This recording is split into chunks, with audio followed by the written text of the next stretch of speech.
नमस्कार दोस्तों, मैं एडवोकेट पूनम कोल आप सबका स्वागत करती हूं कानून की जानकारी में। तो फ्रेंड्स, जो आज का हमारा टॉपिक है डिवोर्स के रिलेटेड है कि आपको डिवोर्स लेने से पहले किन किन बातों का ध्यान रखना चाहिए, कहीं आपके साथ फ्रॉड तो नहीं हो रहा है। तो पहली बात यह है कि अगर आपने डिवोर्स के लिए सोचा है कि आपको अब अलग रहना है, तो पहली बात जो आपको नहीं करनी है वो ये करनी है कि आपको नोटरी के पास नहीं जाना है। नोटरी के पास जाने से आप का जो डिवोर्स है वो वैलिड नहीं होता है। अक्सर क्या लोग करते हैं कि वो नोटरी के पास जाते हैं, एक डिवोर्स डीड बनाते हैं, उसमें विटनेस के साइन करते हैं, उसी के साथ एक सेटलमेंट डीड भी बनाते हैं और उस पर भी विटनेस के साइन करते हैं, अपने जो थंब इम्प्रेशन है वो भी देते हैं और जो नोटरी की रजिस्टर होती है उसमें भी वो एंट्री करते हैं, वहाँ पर भी वो साइन करते हैं, फोटोग्राफ्स लगाते हैं और ये सारी प्रक्रिया करते हैं। तो उनको ऐसा लगता है या उनको ये बताया जाता है, जो भी उनको ये बोलता है ये करने के लिए, उनको ये बताया जाता है कि अब आपका डिवोर्स हो गया है, अब आप पति पत्नी नहीं हो।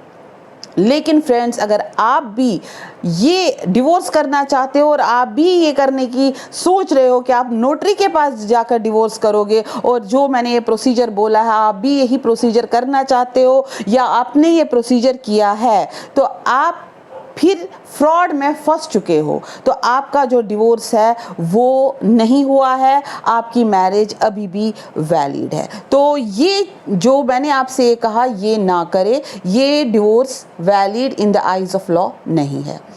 अब अगर दूसरा एग्जाम्पल मैं ऐसे देती हूँ कि जब वाइफ CAW सेल में जाती है, CAW सेल में वो अपना कंप्लेंट लिखवाती है और फिर हस्बैंड को नोटिस जाता है, वो CAW सेल आता है और जब उनको काउंसलर के पास भेजा जाता है तो वो ये डिसाइड करते हैं आपस में कि अब हम इकट्ठे नहीं रहेंगे, हमें अलग अलग रहना है। तो वहाँ पर उनके एक सेटलमेंट डीड बनाई जाती है जिसके तहत जो भी वाइफ क्लेम करती है, अपना स्त्रीधन क्लेम करती है या मेंटेनेंस क्लेम करती है, तो हस्बैंड कहता है कि ठीक है, मैं आपको अपना जो भी आपका सामान है वो वापस करूंगा, जो भी आप बोल रहे हो मेंटेनेंस वो भी मैं दूंगा। और ये सारी कार्रवाई एक पेपर पर वो लिखते हैं, साइन लेते हैं, विटनेस के साइन लेते हैं और अगर देखा जाए तो वो ये कहते हैं कि अब आप कोर्ट में जाइए, इसको जो डिवोर्स है कोर्ट से लीजिए। लेकिन यहाँ पर भी बहुत सारे लोग ऐसे होते हैं जो इसी प्रक्रिया को डिवोर्स समझते हैं, वो ये सोचते हैं कि नहीं, जो यहाँ पर हुआ है यही डिवोर्स है।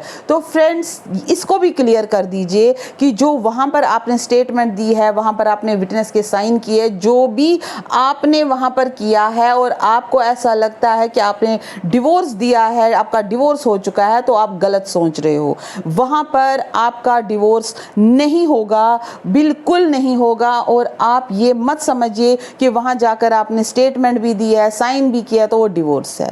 क्योंकि ऐसे मेरे पास एक क्लाइंट आया था जिसने ये कहा कि मेरा डिवोर्स तो हो चुका है और जब उसने ये स्टेटमेंट मुझे दिखाई तो वहाँ पर मैंने उससे भी यही कहा कि it is not divorce, you are still in marriage. तो यहाँ पर आप इसका ध्यान रखें।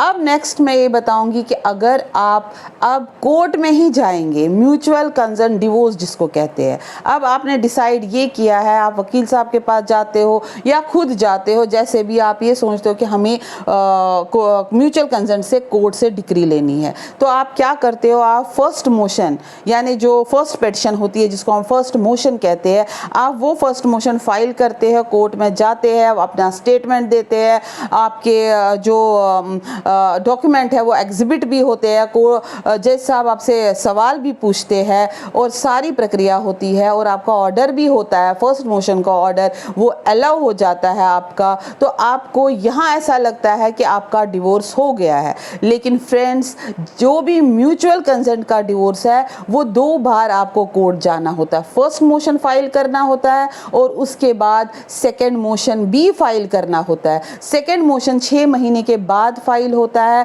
लेकिन अगर आप application waiving of cooling period यानी वो 6 महीने को वेव करने की एप्लीकेशन लगाओगे और उसमें एक सॉलिड रीज़न दोगे, एक सफिशिएंट कॉज दोगे कि क्यों आप ये जो पीरियड है उसको वेव करना चाहते हो, उस वेविंग एप्लीकेशन के साथ आपको सेकेंड मोशन भी फाइल करना है, ये आपको कोर्ट में फाइल करना है और उस एप्लीकेशन पर आपको आर्ग्यूमेंट भी करना है कि क्यों आप वेव करना चाहते हो 6 मंथ का पीरियड। और उसके बाद जब वो एप्लीकेशन अलाउ होगी तो फिर आपका जो ये सेकेंड मोशन है उसमें भी वैसे ही कार्रवाई होगी जैसे आपके फर्स्ट मोशन में कार्रवाई हुई थी। और जब ये फर्स्ट और सेकेंड मोशन यानी दोनों कार्रवाइयाँ पूरी हो जाए उसके बाद ही आपको कोर्ट से डिवोर्स डिक्री मिलती है। तो फ्रेंड्स, यहाँ पर मैं आपसे ये कहना चाहती हूँ कि बहुत सारे लोगों को ऐसा लगता है कि हम तो कोर्ट गए थे, हमने वहाँ पिटीशन भी फाइल की, जज साहब के सामने भी गए थे और हमारा डिवोर्स हो गया है। लेकिन फर्स्ट मोशन, सिर्फ फर्स्ट मोशन में जाने से डिवोर्स नहीं वैलिड होता है, वो डिवोर्स नहीं माना जाता है जब तक कि आप सेकेंड मोशन भी फाइल करोगे और जब तक आपको फाइनल डिवोर्स डिक्री मिलेगी। तो आप इस चीज़ का भी आप ध्यान रखिए। अब दूसरी बात मैं आपको ये बताऊंगी कि जैसे हस्बैंड हो या जैसे मैं यहाँ पर एग्जांपल वाइफ की दूंगी। जैसे वाइफ है वो मेंटेनेंस का केस फाइल करती है कोर्ट में और हस्बैंड को ये क्या बोलते कि समन जाता है, नोटिस जाता है, हस्बैंड भी कोर्ट में आता है और फिर वो ये कहते कि नहीं हमें इकट्ठे नहीं रहना है, ठीक है मैं इसको मेंटेनेंस दूंगा लेकिन हम इकट्ठे नहीं रहना चाहते हैं। तो कोर्ट क्या करती है, कोर्ट काउंसलर के, मीडिएटर के पास भेजती है केस को कि इन दोनों के बीच में देखो कि कोई काउंसलिंग करके या कुछ सेटलमेंट तो नहीं होगा। लेकिन अगर ये वहाँ पर मीडिएटर अपना मीडिएशन का ऑर्डर लेती है कि ये दोनों अलग रहना चाहते हैं, इस टर्म एंड कंडीशंस में ये अलग रहना चाहते हैं, तो वहाँ पर वो जो ऑर्डर करती है वो डिवोर्स नहीं होता है। आप यहाँ पर भी बहुत सारे लोग समझते हैं कि जो मीडिएटर ऑर्डर करता है या जो काउंसलर वहाँ पर लिखती है वही डिवोर्स होता है। नहीं, वो काउंसलर या मीडिएटर जो भी हो वो आपसे कह रहा है कि ठीक है आप इकट्ठे नहीं रहोगे, ये टर्म्स एंड कंडीशंस है, तो आप जो 125 का मेंटेनेंस का केस या डीवी का केस या जितने भी आपने अपने हस्बैंड के खिलाफ केस डाले हैं वो आप जो है वो विड्रॉ कीजिए और फर्स्ट मोशन फाइल करने के बाद वो विड्रॉ कीजिए और फिर सेकंड मोशन कोर्ट में फाइल कीजिए। लेकिन यहाँ पर बहुत सारे लोग हैं जिनको ये समझ ही नहीं आता है, ये कॉन्सेप्ट ही क्लियर नहीं होता है कि ये क्या हो रहा है। वो इस मीडिएटर के ऑर्डर को भी डिवोर्स ही समझते हैं, वो ये समझते हैं कि हमारा डिवोर्स हो गया, उसके बाद क्या करना उनको ये नहीं पता है। तो फ्रेंड्स, यहाँ पर मैं ये कहती हूँ कि जो भी मीडिएशन में जो भी ऑर्डर होता है, जो भी आपका सेटलमेंट होता है, वो डिवोर्स नहीं होता है, ये आप ध्यान में रखिए। डिवोर्स सिर्फ कोर्ट के अंदर होता है। जैसे मैंने अभी कहा म्यूचुअल कंसेंट डिवोर्स, आपको फर्स्ट मोशन, सेकंड मोशन और उसके बाद आपको डिवोर्स डिक्री मिलेगी। अब नेक्स्ट जो मैं आपको बताऊंगी कि जैसे हस्बैंड जाता है या वाइफ जाता है, दोनों में से कोई भी आप ले लीजिए। अब हम यहाँ एग्जांपल हस्बैंड की लेते हैं। अब हस्बैंड जाता है, वो कॉन्टेस्टेड, जिसको हम कॉन्टेस्टेड डिवोर्स वो फाइल करता है, यानी ये म्यूचुअल डिवोर्स नहीं है, ये कॉन्टेस्टेड है। वो चाहे डेजर्शन में डाले या क्रुएल्टी में डाले, जो भी उसको लगता है वो ग्राउंड लेता है डिवोर्स के।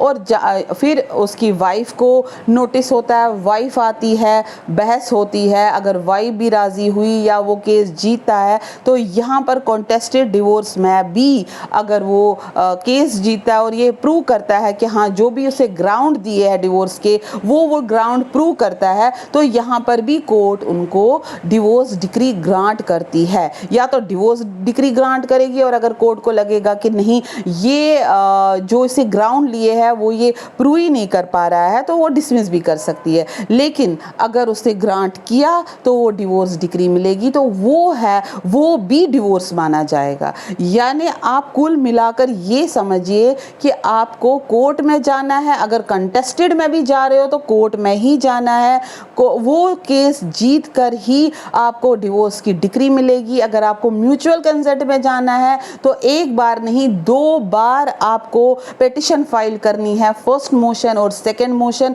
उसके बाद ही आपको डिवोर्स की डिक्री मिलेगी। तो ये आप ध्यान रखिए, आप किसी फ्रॉड में मत फंसिए जो आपको ये कहेगा कि एक दिन मैं डिवोर्स करवाऊंगा नोटरी से, वो मत कीजिए। CAWSL में मैं आपको बार बार बोल रही हूँ, CAWSL का जो स्टेटमेंट है या जो भी वो लेती है वो डिवोर्स नहीं होता है, या फर्स्ट मोशन करके आप छोड़ दोगे तो वो भी डिवोर्स नहीं होता है, या मीडिएशन के ऑर्डर को आप डिवोर्स समझोगे वो भी डिवोर्स नहीं होता है। या आप बड़े जो घर के फैमिली मेम्बर्स होते हैं उनके सामने बैठकर बोलोगे कि हम डिवोर्स ले लेंगे और फिर वहाँ पर आप को लिखा पढ़ी करोगे, ड्राफ्ट लगाओगे और सारे उस पर साइन करेंगे, वो भी डिवोर्स नहीं होता है। तो फ्रेंड्स, ये आप ध्यान रखिए कि डिवोर्स सिर्फ़ और सिर्फ कोर्ट से ही आपको मिलेगी। कोर्ट से डिवोर्स डिक्री जब आपको मिलेगी तब ही आप डिवोर्सी कहलाओगे, तभी आपका डिवोर्स वैलिड है। अदरवाइज़ आपका जो डिवोर्स है वो इन चीज़ों से जो मैंने ये कहा वो वैलिड नहीं है, आप डिवोर्सी नहीं मान जाओगे। तो फ्रेंड्स, आशा करती हूँ कि आप इस फ्रॉड से बचेंगे और आपको भी अगर डिवोर्स लेना है तो इन बातों का ध्यान रखोगे कि हमें क्या क्या करना है, क्या क्या नहीं करना है। तो फ्रेंड्स, मुझे यहाँ से इजाज़त दीजिए। नमस्कार। आपके साथ पुनः मुलाकात होगी एक नए वीडियो के साथ। तब तक के लिए कीप वॉचिंग माय चैनल। नमस्कार।